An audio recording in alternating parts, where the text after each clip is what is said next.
शनिवार शनि भगवान की व्रत कथा।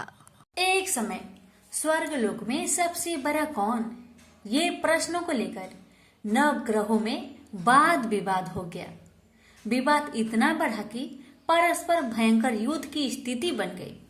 निर्णय के लिए सभी देवता देवराज इंद्र के पास पहुंचे और बोले, हे देवराज, आपको निर्णय करना होगा कि हम में से सबसे बड़ा कौन है। देवताओं का प्रश्न सुनकर देवराज इंद्र उलझन में पड़ गए।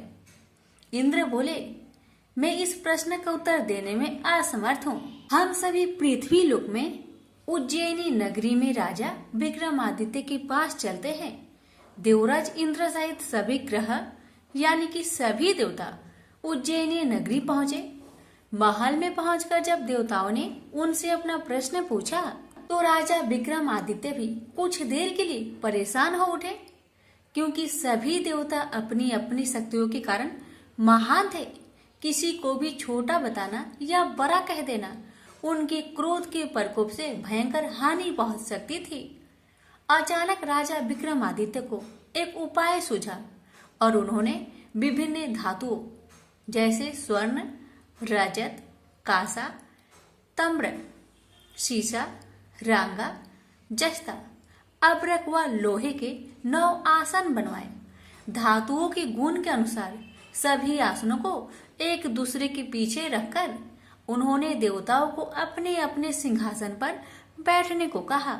देवताओं के बैठने के बाद राजा विक्रमादित्य ने कहा, आपका निर्णय तो स्वयं हो गया। जो सबसे पहले सिंहासन पर विराजमान है वही सबसे बड़ा है।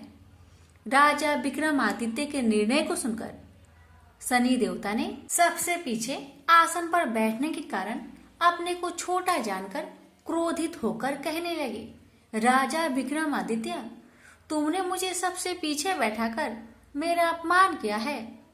तुम मेरी शक्तियों से परिचित नहीं हो। मैं तुम्हारा सर्वनाश कर दूंगा। शनि ने कहा, सूर्य एक राशि पर 1 महीने, चंद्रमा 2.25 दिन, मंगल 1.5 महीने, बुध और शुक्र 1 महीने, बृहस्पति 13 महीने रहते हैं, लेकिन मैं किसी राशि पर 7.5 वर्ष तक रहता हूँ। बड़े बड़े देवताओं को मैंने अपने प्रकोप से पीड़ित किया है। राम को 7.5 के कारण ही वन में जाकर रहना पड़ा और रावण को 7.5 के कारण ही युद्ध में मृत्यु का शिकार बनना पड़ा। राजा, अब तू भी मेरे प्रकोप से नहीं बच सकता। इसके बाद अन्य ग्रहों के देवता तो प्रसन्नता के साथ चले गए, परंतु शनि भगवान बड़े क्रोध के साथ वहां से विदा हुए। राजा विक्रमादित्य पहले की तरह ही न्याय करते रहे। उनके राज्य में सभी स्त्री पुरुष बहुत आनंद से जीवन यापन कर रहे थे। कुछ दिन ऐसे ही बीत गए। उधर शनि देवता अपने अपमान को भूल नहीं पाए थे। विक्रमादित्य से बदला लेने के लिए एक दिन शनि भगवान ने घोड़े के व्यापारी का रूप धारण किया और बहुत से घोड़ों के साथ उज्जैनी नगरी पहुंचे। राजा विक्रमादित्य ने राज्य में किसी घोड़े के व्यापारी की आने का समाचार सुना तो अपने अश्वपाल को कुछ घोड़े खरीदने के लिए भेजा। घोड़े बहुत कीमती थे। अश्वपाल ने जब वापस लौटकर इस संबंध में बताया तो राजा विक्रमादित्य ने स्वयं आकर एक सुंदर व शक्तिशाली घोड़े को पसंद किया। घोड़े की चाल देखने के लिए राजा उस घोड़े पर सवार हुए तो वह घोड़ा बिजली की गति से दौड़ पड़ा। तेजी से दौड़ता घोड़ा राजा को दूर एक जंगल में ले गया और फिर राजा को वहां गिराकर जंगल में कहीं गायब हो गया। राजा अपने नगर को लौटने के लिए जंगल में भटकने लगा, लेकिन उन्हें लौटने का कोई रास्ता नहीं मिला। राजा को भूख प्यास लगाई। बहुत घूमने पर उसे एक चरवाहा मिला। राजा ने उससे पानी मांगा। पानी पीकर राजा ने उस चरवाहे को अपनी अंगूठी दे दी। फिर उससे रास्ता पूछकर वह जंगल से निकलकर पास के नगर में पहुंचा। राजा ने एक सेठ की दुकान पर बैठकर कुछ देर आराम किया। उस सेठ ने राजा से बातचीत की तो राजा ने उसे बताया कि मैं उज्जैनी नगरी से आया हूँ। राजा के कुछ देर दुकान पर बैठने से सेठ जी की बहुत बिक्री हुई। सेठ ने राजा को बहुत भाग्यवान समझा और खुश होकर उसे अपने घर भोजन के लिए ले गया। सेठ के घर में सोने का एक हार खूंटी पर लटका हुआ था। राजा को उस कमरे में छोड़कर सेठ कुछ देर के लिए बाहर गया। तभी एक आश्चर्यजनक घटना घटी। राजा को देखते ही देखते सोने के उस हार को खूंटी ने निगल गई। सेठ ने कमरे में लौटकर हार को गायब देखा तो चोरी का संदेह राजा पर किया, क्योंकि उस कमरे में राजा ही अकेले बैठा था। सेठ ने अपने नौकरों से कहा कि इस परदेसी को रस्सियों से बांधकर नगर के राजा के पास ले चलो। राजा ने विक्रमादित्य से हार के बारे में पूछा तो उन्होंने बताया कि मेरे आंखों के ही सामने खूंटी ने उस हार को निगल लिया था। विक्रमादित्य की बात को सुनकर राजा बहुत क्रोध से भर गए। उन्हें लगा विक्रमादित्य झूठ कह रहे हैं, इसलिए राजा ने क्रोधित होकर चोरी करने के अपराध में विक्रमादित्य के हाथ पांव काटने की आदेश दे दिया। राजा विक्रमादित्य के हाथ पांव काटकर उसे नगर के सड़क पर छोड़ दिया गया। कुछ दिन बाद एक तेली उसे उठाकर अपने घर ले गया और उसे अपने कोल्हू पर बैठा दिया। राजा आवाज देकर बैलों को हाँकता रहता। इस तरह तेली का बैल चलता रहा और राजा को भोजन मिलता रहा। शनि देव के प्रकोप के साधे साथी पूरी होने पर वर्षा ऋतु प्रारंभ हुई। राजा विक्रमादित्य एक रात मेघ मल्हार गा रहे थे कि तभी नगर के राजा की लड़की राजकुमारी मोहिनी रथ पर सवार उस तेली के घर के पास से गुजर रही थी। उसने मेघ मल्हार सुना तो उसे बहुत अच्छा लगा और दासी को भेजकर गाने वाले को बुला लाने को कहा। दासी ने लौटकर राजकुमारी को अपंग राजा के बारे में सब कुछ बता दिया। राजकुमारी उसके मेघ मल्हार से बहुत मोहित हुई थी, अतः उसने सब कुछ जानकर भी अपंग राजा से विवाह करने का निश्चय कर लिया। राजकुमारी ने अपने माता पिता से जब यह बात कही तो वे हैरान रह गए। रानी ने मोहिनी को समझाया, बेटी तेरे भाग्य में तो किसी राजा की रानी होना लिखा है, फिर तू उस अपंग से विवाह करके अपने पांव पर कुल्हाड़ी क्यों मार रही हो। राजकुमारी ने अपनी जिद्दी नहीं छोड़ी। अपनी जिद्दी पूरी करने के लिए उसने भोजन करना तक छोड़ दिया और प्राण त्याग देने का निश्चय कर लिया। आखिर राजा रानी को विवश होकर अपंग विक्रमादित्य से राजकुमारी का विवाह करना पड़ा। विवाह के बाद राजा विक्रमादित्य और राजकुमारी तेली के घर रहने लगे। उसी रात सपने में शनि भगवान ने राजा से कहा, राजा तुमने मेरा प्रकोप देख लिया, मैंने तुम्हें अपने अपमान का दंड दिया है। राजा ने शनि भगवान से हाथ जोड़कर क्षमा प्रार्थना की कि हे भगवान, आपने जितना दुख मुझे दिया अन्य किसी को ना देना।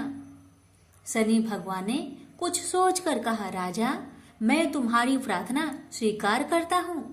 जो कोई स्त्री पुरुष मेरा पूजा करेगा, शनिवार को व्रत करके मेरी व्रत कथा सुनेगा, उस पर मेरी अनुकंपा सदा बनी रहेगी। प्रातःकाल राजा विक्रमादित्य की नींद खुली तो उसने अपने हाथ पांव देखकर राजा को बहुत खुशी हुई। उसने मन ही मन शनि भगवान को प्रणाम किया। राजकुमारी भी राजा के हाथ पांव सही सलामत देखकर आश्चर्य में डूब गई। तब राजा विक्रमादित्य ने अपना परिचय देते हुए शनि भगवान की प्रकोप की सारी कहानी सुनाई। सेठ को जब इस बात का पता चला तो दौड़ता हुआ तेली के घर पहुंचा और राजा के चरणों में गिरकर क्षमा मांगने लगा। राजा ने उसे क्षमा कर दिया, क्योंकि यह सब तो शनि भगवान के प्रकोप से हुआ था।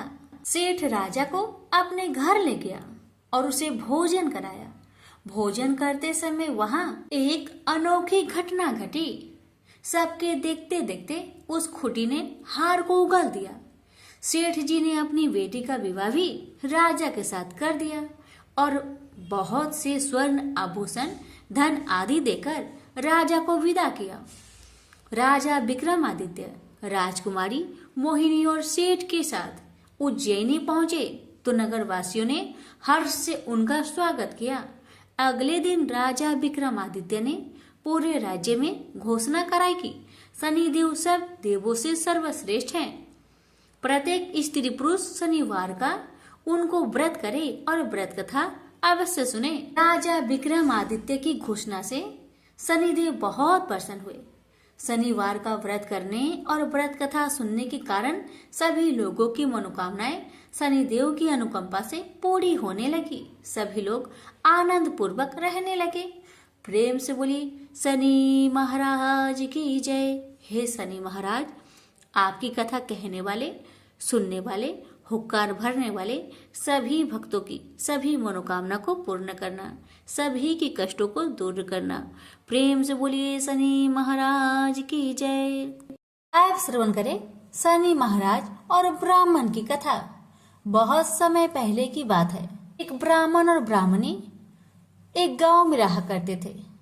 ब्राह्मण हर रात अपने सपने में नीली घोड़ी पर नीले कपड़े पहने एक आदमी को देखता था और वह आदमी कहता था, हे ब्राह्मण देवता, मैं तेरे लगूंगा। ब्राह्मण घबराकर उठ जाता और अगले दिन यही सपना उसे फिर आता। यह सपना उसे रोज आने लगा। ब्राह्मण बहुत परेशान हो गया और चिंता के मारे दुबला होने लगा, सूखने लगा। तो एक दिन उसकी पत्नी ने उससे कारण पूछा, हे ब्राह्मण देवता, आपको मैं इतनी अच्छी अच्छी भोजन पकाकर देती हूँ, फिर भी क्या कारण है कि आप दुबले होते जा रहे हैं? ब्राह्मण ने अपनी सपने की सारी बात पत्नी को बताया।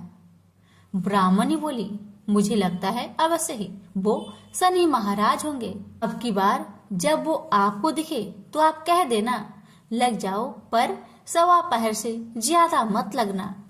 उस दिन फिर सपना आने पर ब्राह्मण ने कहा, लग जाओ, पर कितने समय के लिए लगोगे? शनि जी बोले, 7.5 वर्ष का लगूंगा।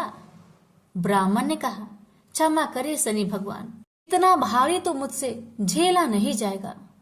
तब शनि भगवान बोले, तो 5 वर्ष का लग जाता हूँ। ब्राह्मण ने मना किया तो शनि जी कहने लगे, 1:15 का तो लगूंगा ही, इतना तो कोढ़ी कलंकी भिखारी के भी लग जाता हूँ। तब ब्राह्मण ने कहा, ठीक है। ब्राह्मण को 1:15 की शनि की दशा लग गई। ब्राह्मण ने दीन से जाकर ब्राह्मणी से कहा, मेरे 1:15 शनि की दशा लग गई है, इसलिए मैं जंगल में जाकर यह समय वहीं पर बिताऊंगा। मेरे लिए खाने पीने का सामान एक पोटली में बांध दो, और हाँ, मेरे जाने के पीछे तुम किसी से झगड़ा मत करना। इस बात का खास ध्यान रखना। ज्यादातर घर में ही रहना और बच्चों का ध्यान रखना। इस 1:15 के समय में कोई भी गाली दे तो चुपचाप सुन लेना, बहस मत करना। यह समझाकर ब्राह्मण जंगल में चले गए। जंगल में ब्राह्मण एक पीपल के पेड़ के नीचे बैठ गए और हनुमान जी का पाठ करने लगे। 1 पहर बीत गया। ब्राह्मण ने सोचा बाकी बचा समय रास्ते में बीत जाएगी, इसलिए वहां से चल दिया। रास्ते में एक बाड़ी में मतीरे लगे थे। माली से एक मतीरा खरीदा, पोटली में बांधा और आगे को बढ़ा। आगे एक आदमी मिला जो असल में कोई और नहीं, भगवान शनि महाराज थे। ब्राह्मण से पूछा कि पोतली में क्या है? तब उसने कहा, मतीरा है। तब शनि भगवान बोले, दिखाओ। ब्राह्मण ने पोटली खोली, उसमें वह मतीरा राजकुमार का कटा हुआ खून से लथपथ सिर दिखाई दिया। तो शनि भगवान ब्राह्मण को राजा के पास ले गए और कहा कि इस ब्राह्मण ने राजकुमार की हत्या कर दी है, इसके पास पोटली में राजकुमार का सिर है। राजा ने कहा, मैं यह नहीं देख सकता, इस ब्राह्मण को सूली पर चढ़ा दो। राजा के यहाँ हाहाकार मच गया। ब्राह्मण को सूली चढ़ाने से पहले पूछा गया कि तुम्हारी कोई आखिरी इच्छा हो तो बताओ। ब्राह्मण ने सोचा किसी तरह 1:15 पूरा बस हो जाए। ब्राह्मण ने सोच समझकर कहा। उसने कहा कि वह रोज बालाजी का कथा सुनता है, मरने से पहले अंतिम बार बालाजी का कथा सुनना चाहता है। ब्राह्मण को कथा सुनाने का प्रबंध किया गया। कथा कहते कहते 1:15 पूरा हो गया। शनि की दशा टलते ही राजकुमार शिकार खेल कर लौटा हुआ दिखाई दिया। राजकुमार को आता देखकर राजा बहुत खुश हुआ, लेकिन उसे निर्दोष ब्राह्मण की हत्या का दोष लगने का डर सताने लगा। उसने तुरंत घोड़सवार सैनिकों को ब्राह्मण को आदर सहित ले आने के लिए भेजा। ब्राह्मण राज दरबार में आया तो राजा ने क्षमा मांगी और पोटली दिखाने के लिए कहा, तो पोटली खोली तो उसमें मदिरा था। राजा ने इन सब के बारे में पूछा तो ब्राह्मण ने बताया, मुझे 1.25 पहर की शनिचर की दशा लग गई थी, इस कारण यह सब तमाशा हुआ। राजा ने पूछा, यह दशा कैसे टलती है? ब्राह्मण बोला, राजा या सेठ के लगे तो काला हाथी या काला घोड़ा दान करे, गरीब के लगे तो पीपल की पूजा करे और बोले, साचा शनिचर कहिए, जाके पाओ सदा ही पढ़िए। शनि भगवान की कहानी सुने, तिल का तेल और काला उड़द दान करे, काले कुत्ते को तेल से चुपर कर रोटी खिलाए तो शनिचर की दशा उतर जाती है। राजा ने उसे मतीरा वापस दे दिया। घर आकर ब्राह्मण ने मतीरा काटा तो उसमें बीज की जगह हीरे मोती निकले। ब्राह्मणी ने पूछा, यह कहाँ से लाए हैं? आप तो कह रहे थे कि शनिचर की दशा लगी है। ब्राह्मण ने कहा, जब दशा लगी थी तो यह मतीरा राजकुमार का सिर बन गया था। जब शनि की दशा उतरी तो शनि भगवान निहाल कर गए। हे शनि देवता, जैसे ब्राह्मण के शनि की दशा लगी वैसे किसी का ना लगना। बोलिए प्रेम से शनि महाराज की जय।